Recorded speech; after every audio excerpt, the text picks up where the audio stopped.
Assalamualaikum warahmatullahi wabarakatuh. Mujahid Mujahidah SDIT Baitur Rahman yang Ibu sayangi, kita berjumpa kembali di pembelajaran Al-Islam bersama Bu Ida.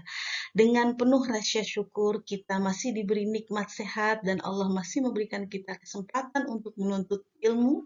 Karenanya mari kita semangat dalam belajar. Belajar di waktu kecil dengan disiplin dan sungguh-sungguh akan menjadi bekal sukses di masa yang akan datang. Pada kesempatan kali ini kita akan belajar tentang mengenal kitab Allah. Sudah ada yang kenal? Alhamdulillah kalau sudah kenal. Kalau belum, yuk sama-sama kita ta'aruf. Mujahid-mujahidah SDIT Baitur Rahman, mari kita awali pembelajaran hari ini dengan lafaz basmalah. Bismillahirrahmanirrahim. Asyhadu an la ilaha illallah wa asyhadu anna Muhammadar Rasulullah. Raditu billahi rabba wa bil islami dina wa bi Muhammadin nabiyyan wa rasula. Rabbi zidni ilman warzuqni fahman. Amin. Ya, fokus pembelajaran kita hari ini adalah kita belajar tentang pengertian kitab Allah, nama-nama kitab Allah dan Rasul penerimanya, kandungan yang ada dalam kitab Allah dan cara mengimani kitab Allah Subhanahu wa taala. Kitab Allah, kitab berasal dari bahasa Arab kataba yang artinya buku. Kitab Allah artinya buku Allah, yaitu buku yang bersumber dari wahyu Allah Subhanahu wa taala. Kitab Allah ini disampaikan melalui malaikat Jibril kepada rasul-rasulnya dan akan disampaikan kepada umat manusia. Kitab Allah diantaranya adalah Taurat, Zabur, Injil, dan Al-Quran. Mengimani kitab-kitab Allah merupakan pelaksanaan dari rukun iman yang ketiga. Kitab Taurat disampaikan oleh Nabi Jibril kepada Nabi Musa alaihissalam. Nabi Musa menerima wahyu yang pertama kali di Bukit Tursina atau di Gunung Sinai. Taurat ini menjadi pedoman bagi bangsa Yahudi atau Bani Israel.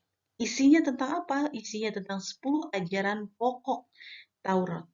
Ini kalian bisa lihat lebih detail ada di buku paket halaman 23. Di dalamnya dijelaskan ajaran dari Taurat diantaranya adalah perintah untuk mengesahkan Allah, menghormati ibu dan bapak, dan juga memuliakan hari Sabtu.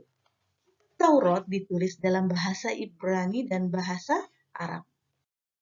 Zabur diwahyukan kepada Daud alaihissalam. Zabur sendiri berasal dari bahasa Arab Zabur, berisi sekitar 150 kumpulan mazmur. Mazmur artinya adalah nyanyian dan doa. Zabur ini menjadi pedoman hidup bagi Bani Israel. Zabur tidak berisi tentang aturan hukum dan syariat. Nabi Daud dan umatnya hanya mengikuti dan meneruskan syariat yang dibawa oleh Nabi Musa alaihissalam. Secara garis besar, isi dari Zabur adalah doa dan zikir, nasihat, hikmah, pedoman berbuat kebaikan, dan ajaran kebenaran. Berikutnya tentang kitab Injil. Kitab Injil diterima oleh Nabi Isa alaihissalam untuk disampaikan kepada kalangan Bani Israel atau Yahudi. Umat pengikut Nabi Isa disebut umat Nasrani.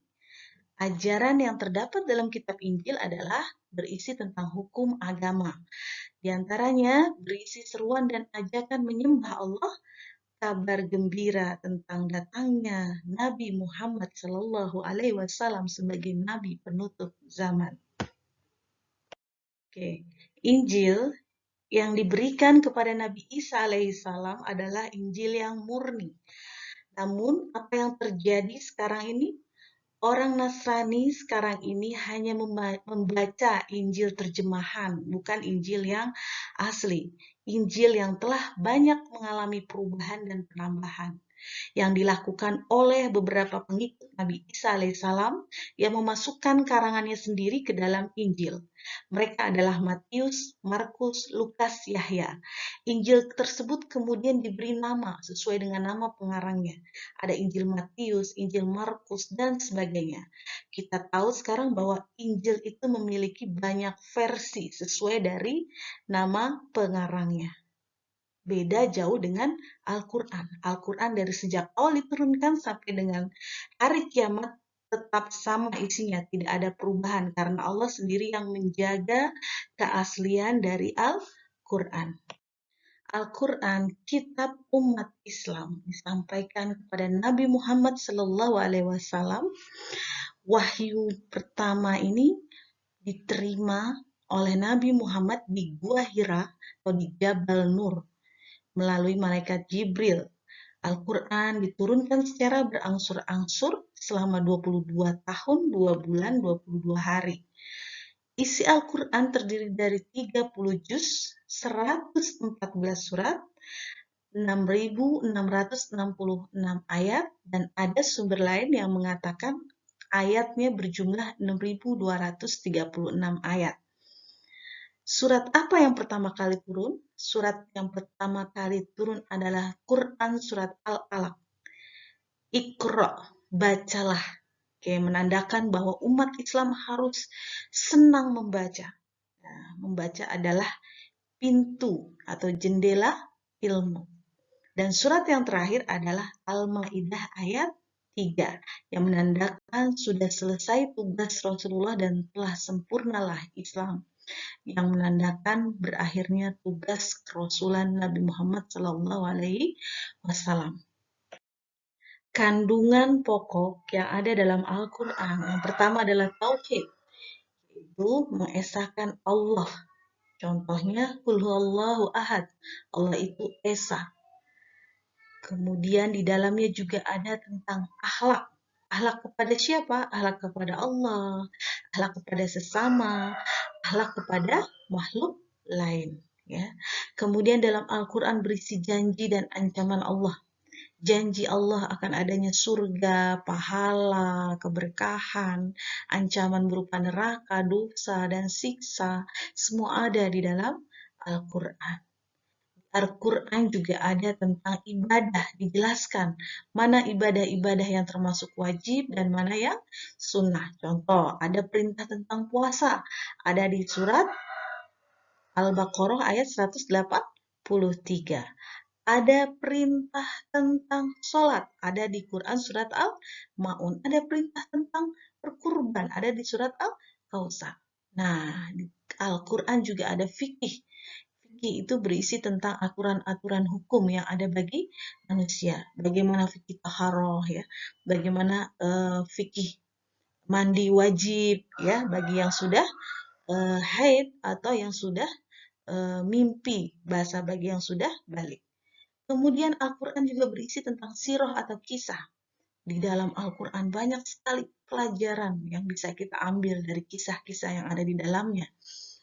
Bahkan ada satu surat yang dalam Al-Quran namanya Al-Qasas, yaitu tentang kisah-kisah. Kisah siapa saja yang ada dalam Al-Quran?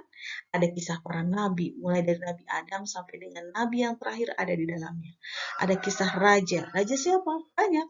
Raja Namrud, ya. Kemudian juga ada raja siapa lagi? Banyak raja, ya. Budi tidak bisa sebutkan satu persatu. Dan ada kisah orang soleh. Contohnya Luqman Al-Hakim. Meskipun bukan nabi, tapi masuk dalam Al-Quran. Ada juga kisah orang soleh, kumpulan anak-anak muda, Ashabul Kahfi, ya, dan sebagainya. Ya, jadi sebetulnya kita tidak kehabisan banyak kisah. Kita bisa belajar kisah-kisah tentang orang-orang yang soleh yang ada dalam Al-Quran. Nah, ini yang paling penting. Apa yang harus kita lakukan setelah kita tahu bermacam-macam kitab Allah? Yang harus kita lakukan adalah kita harus semakin beriman kepada kitab-kitab Allah. Semakin percaya dan yakin dengan sepenuh hati bahwa Allah menurunkan wahyu kepada Rasulnya berupa kitab untuk dijadikan sebagai pedoman hidup bagi umatnya. Bagaimana cara kita beriman kepada Allah? Ya, diyakini dalam hati. Ya, kita yakin dalam hati, kita mengakui betul adanya kitab-kitab Allah. Jadi, kitab Allah tadi ada apa saja?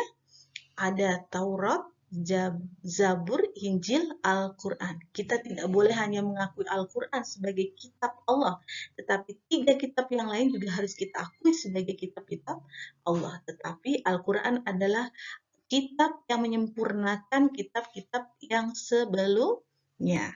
Oke, kita tidak boleh mengingkari satu pun kitab yang sudah diturunkan oleh Allah Subhanahu wa taala. Kemudian cara mengimani yang kedua adalah diucapkan dengan lisan. Dengan cara apa? Dengan kita bersyahadat, ya. Masih ingat syahadat? Ada syahadat tauhid, ada syahadat rasul. Syahadat tauhid, asyhadu an la ilaha illallah, syahadat rasul, wa asyhadu anna muhammadar rasulullah. Itu adalah bukti bahwa kita sudah mengimani kitab-kitab Allah. Sebagaimana Umar bin Khattab, ya, ketika dia mendengar bacaan Quran surat Toha dan dia tergetar hatinya dan kemudian dia ikrar bilisan, mengikrarkan dengan lisan dia dengan bersyahadat. Akhirnya Umar bin Khattab yang tadinya memusuhi Islam menjadi pendukung dakwah Rasulullah dan salah satu sahabat yang dijamin masuk surga. Nah, bukti keimanan yang lain adalah diamalkan. Bagaimana cara mengamalkannya? Dengan setiap hari kalian membaca Al-Quran adalah bukti bahwasannya kalian beriman kepada kitab-kitab Allah. Apalagi kalau kalian sampai mengajarkan tartili, mengajarkan tahfiz kepada adik-adik yang ada di rumah atau kepada teman-teman, itu adalah bukti bahwa kalian beriman kepada kitab Allah. Apalagi kalau kalian sampai kelak kalau sudah besar menjadi dai yang mendakwahkan isi Al-Quran. Masya Allah, itu adalah bukti bahwasannya kalian benar-benar beriman kepada kitab-kitab Allah Subhanahu wa Ta'ala. Oke, sekarang kita sama-sama menyanyikan tentang kitab suci dengan nada soleram. Pernah dengar lagunya?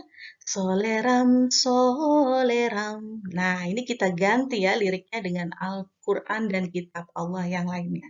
Oke, 1, 2, 3.